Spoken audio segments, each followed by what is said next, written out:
Live, and I'm here with Reverend Karen Siegfriedt. Hi, Karen. Hi. Good to have you this morning. Thank you. So you are here to talk about something very important, and that's the Forum for Compassion. Did I get it right?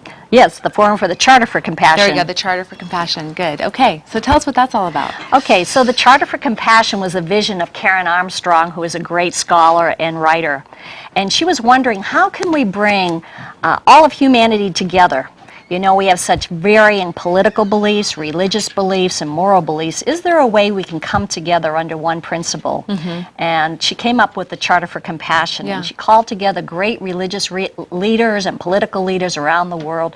And they actually wrote this charter. Wow. Talking about bringing civil discourse, tolerance, and compassion to the center of our lives.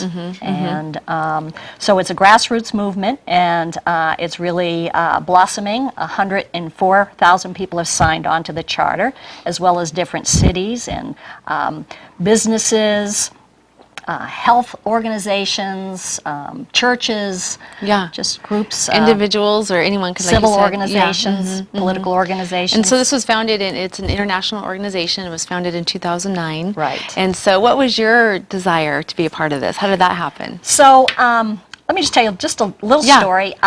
When I was applying for colleges, I looked at colleges that were north of the Mason-Dixon, east of the Mississippi. And I picked out 3 favorite universities. And while I was doing that, I came across this college that was called Goshen College, which was a Mennonite college. And I never had heard of Mennonites, and I looked at their cultural preferences or religious beliefs. They were so different from mine. But I ended up just going there to visit them, just kind of out of curiosity.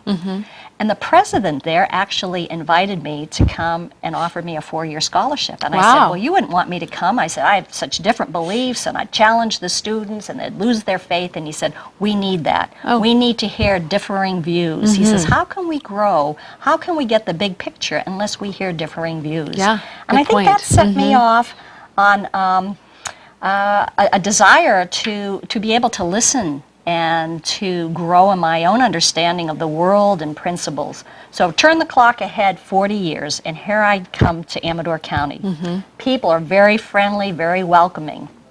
And then I open up the local newspaper and read the letters to the editor. And a lot of them, and the commentary about it is anything but friendly. There's backbiting and tearing down and people with divergent views. And so I thought, well, is there a way we can bring people with different views? We can never change that, you know, we're all individuals and think differently, but we could come together under the Charter for Compassion.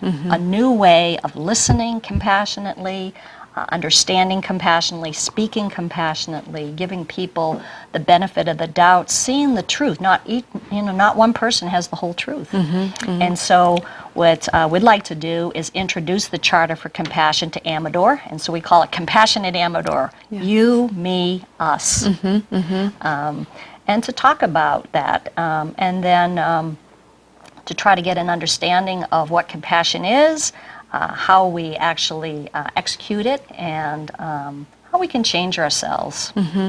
Absolutely. Great. So tell us the date of this and where it's going to be. So this Saturday, January 25th, 10 o'clock, at the Jackson Civic Center. And that's just down the street near the police station there. And it's going to be about an hour long. And we have some great little videos, a couple of minutes each, a couple of witnesses, and really talking about the charter itself, what is the wording, and what it could do for Amador County. I think everybody wants us to thrive and to grow and to be a united force.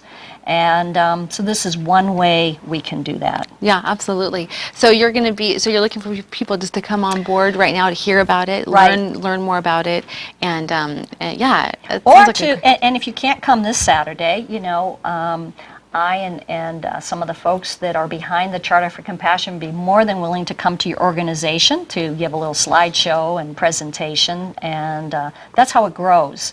You know, TSPN could be part of the charter. Right, absolutely. You could be part of the charter. Maybe everybody here could be part. I know that I'm part of the charter. Trinity Episcopal Church is part of the charter, and it's just growing. It just grows, and we sign on. And basically, what does it mean to sign on? Does it mean you have to give up your own beliefs? No. It just means you're committed to the principle of compassion in your daily living. Compassion is very important, absolutely. And it is a, compassion definitely brings people together. Right. Absolutely. Like you said, even if you have differing views, Right. It can be a starting point. Right. So yeah, that's very The golden important to have rule. a starting point. Yeah, Golden rule, absolutely. do unto others as as you would have them do to right. you. Yeah, absolutely, absolutely. Good. Okay, so again, tell us the date and time. So this Saturday, January 25th, 10 o'clock. Okay, is there a phone number or a website if someone wanted to learn more about it? So if you want to know more about, it's called charterforcompassion.org, www.charterforcompassion.org. And it's also on our Trinity website, Trinity at suttercreek.com. Okay, good. Excellent. And what's your vision? What's your hope? My with hope this? is that this can be a luminous and dynamic force in Amador County. The idea is you just begin to plant these seeds, and as the seeds are nurtured, we grow into a compassionate community that can thrive, and it's vital. I mean, we all want to be a vital community in the state of California. How do we do that? Well, I know there are people doing it from an economic area, and people are doing it politically, and people are doing it religiously. There's great outreach there. But if we could be united under the principle of compassion, then all these various organizations that is trying to make Amador thrive can come together as a united force. So will we during the presentation, will you be talking about how to be compassionate?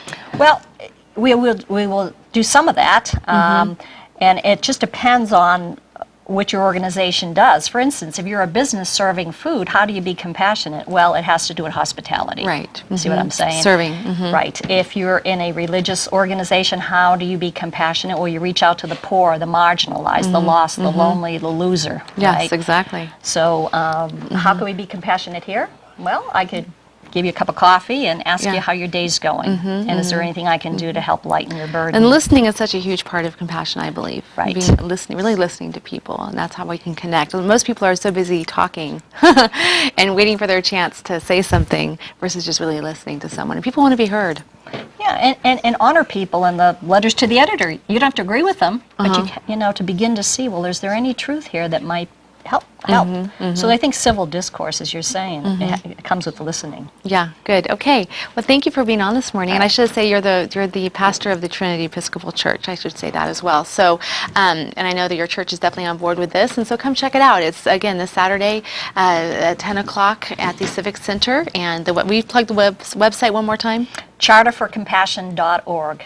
Very good. Yeah. Thanks for being on today, and best Thank of you. luck with this movement. We'll call it, right? That's right. Okay, good. All right. We're going to take a break. We'll be right back. Oh, we're on. Check out our new website upgrade. Now, news on demand. Streaming video, a TV set on your desktop. Friendly program guide, and meet the people making the news with our on-demand news interviews. Let us know what you think. It's where you live. It's tspntv.com.